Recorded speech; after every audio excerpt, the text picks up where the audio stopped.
Oi lá, hoje a gente vai falar sobre PCR, que é um método muito utilizado nos laboratórios de biologia molecular e de bioquímica e genética, e também muito explorado nas ciências forenses, certo? Na resolução de crimes, em testes de paternidade, então é um método muito importante. E o criador desse método, o bioquímico Carey Mills, conseguiu ser laureado com o Prêmio Nobel da Química em 1993 por causa dessa técnica, certo? E para a gente entender melhor como ela funciona, a gente precisa entender um pouco sobre ciclo celular. Toda célula está submetida a um ciclo celular, que é como se fosse um roteiro de vida. Esse roteiro diz o que ela deve fazer e quando ela deve fazer, certo? Por que isso? Porque em momentos de um ambiente desfavorável, escasso em nutrientes, você não pode ter uma divisão da célula, porque a célula não pode desperdiçar energia com isso. Então ela vai se manter, esperar até o momento em que tiver uma presença de nutrientes ali mais abundante, certo? Enquanto que algumas células também sequer sofrem divisões, né? Elas são mantidas em uma fase do ciclo celular, em um apêndice, vamos dizer assim, do ciclo celular, no qual elas não sofrem mitose.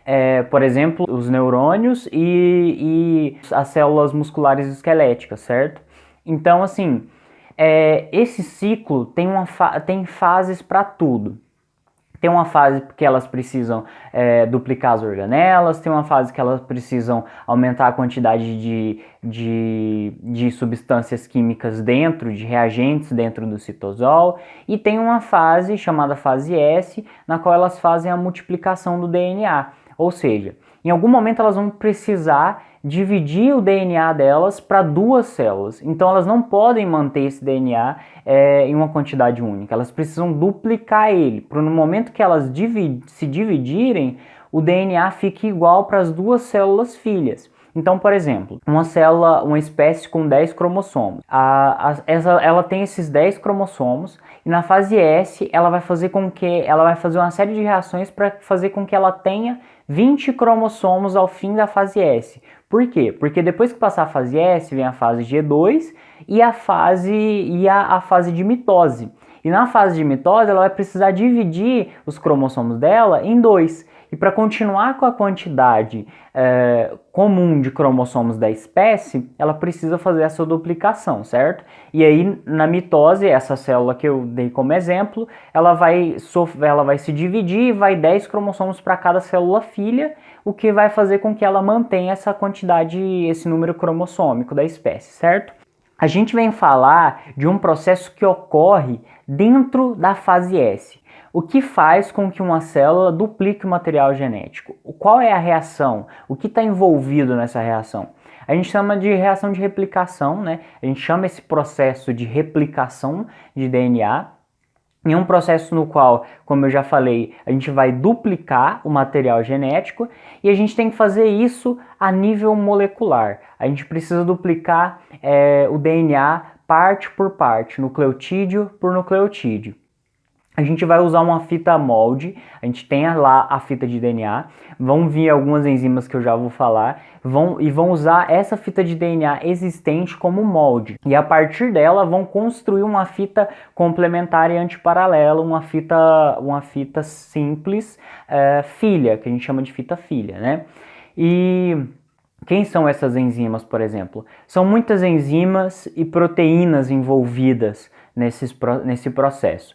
Mas para a gente falar de algumas das principais, a gente tem, por exemplo, a helicase, que é quem vai fazer a abertura da fita para a gente ter a leitura por parte da DNA polimerase, que é a outra enzima que vai, vamos dizer assim, que vai ler a fita molde e vai produzir uma fita complementar e antiparalela, uma fita filha, né?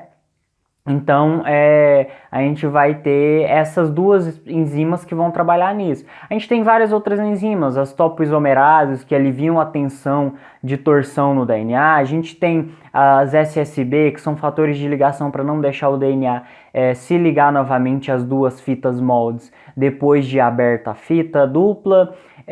A gente vai ter DNA primases, DNA polimerases de vários tipos. Então, assim, são muitas enzimas envolvidas e isso é assunto para um vídeo só para isso, certo? Mas outro fator importante desse ciclo é que vocês se perguntam onde a fita vai abrir.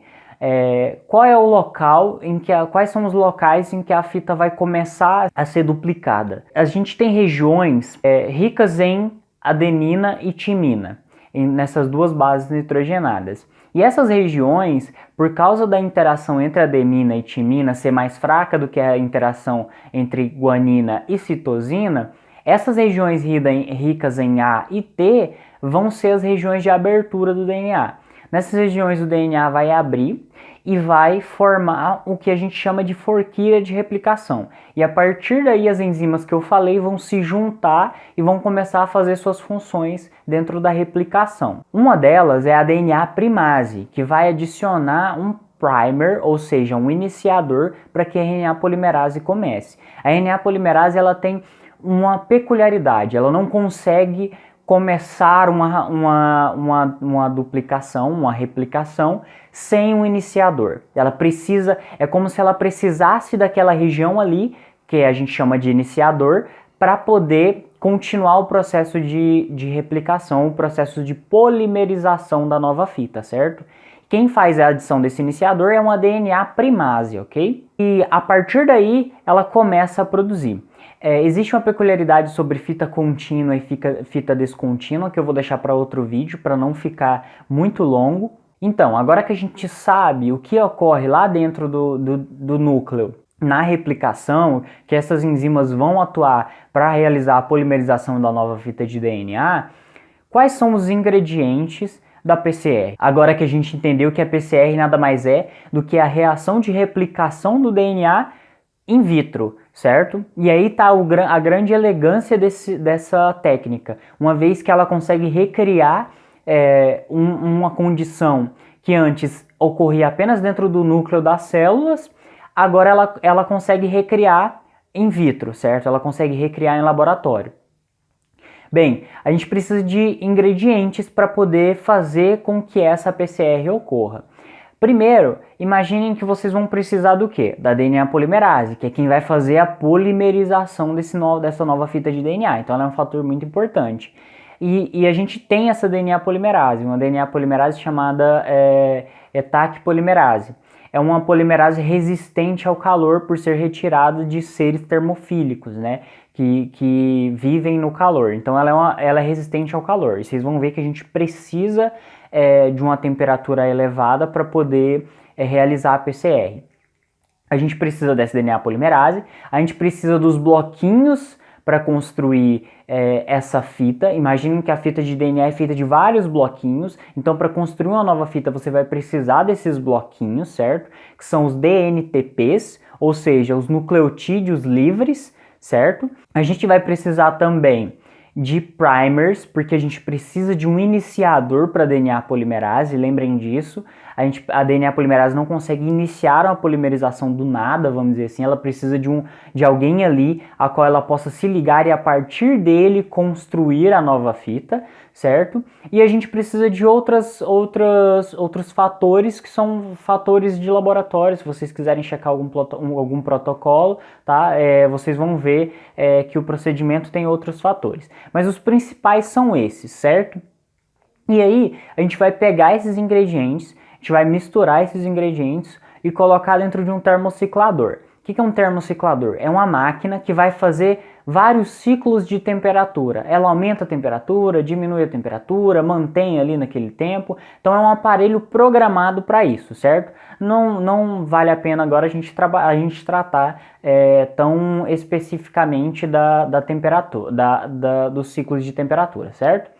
Mas a gente colocou nesse termociclador, a gente vai deixar lá e ao fim do processo a gente vai ter uma quantidade de DNA dentro da amostra muito maior do que aquela que a gente tinha no começo.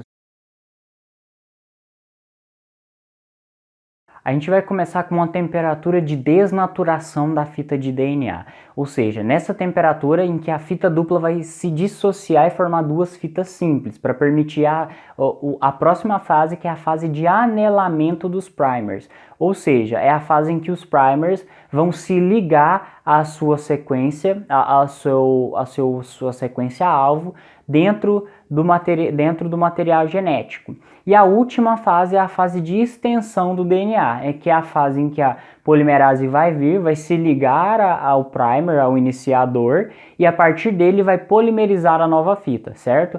Então, a partir de vários ciclos, a gente pode amplificar um gene em específico e ter milhões, bilhões de cópias desse gene ao fim do processo, certo? Duas aplicações importantes para isso, fora a aplicação em pesquisa, né, que a gente quando a gente precisa de uma amplificação para aplicar junto com o método de eletroforese, que é um método que eu posso tratar em outro momento, você tem um teste de paternidade, é possível, o teste de paternidade é feito assim, você pega o material genético com um primer específico e realizando a PCR da amostra que você quer descobrir o pai e da amostra da mãe dessa pessoa, você consegue, por comparação, encontrar, desde que você tenha a amostra dos suspeitos a pai, você consegue encontrar o pai biológico dessa pessoa, certo? E você também consegue amplificar um DNA que você encontra em cena de crime, por exemplo. Os peritos vão lá, recolhem o material e ele está em baixa quantidade. O que você faz? Você utiliza uma PCR, é claro que o método é um pouco mais complexo do que isso, mas em suma, você aplica uma PCR nesse material genético que você tem em pouca quantidade e transforma essa pouca quantidade em uma enorme quantidade e a torna possível de se analisar e de se proceder às novas técnicas de perícia criminal, certo? É basicamente isso. Obrigado por assistir até aqui. Valeu. Críticas e sugestões eu estou aberto a receber, certo? Então é isso. Valeu.